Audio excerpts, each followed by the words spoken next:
কিট্টু কি করছো? হ্যাঁ, কটা বাজে? ঘুমোতে হবে না তোমার? কিট্টু কি ঘুমাবে না? সোনা মা, তুমি ঘুমু করবে না মা? কিট্টু,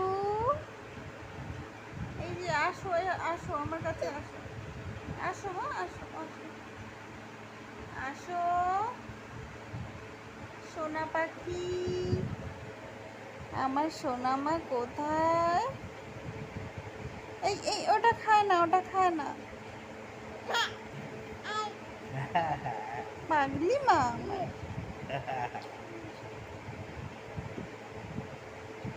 দেখো, রাত 12টা বাজতে চললো, এখনো ঘুম নেই এনার চোখে।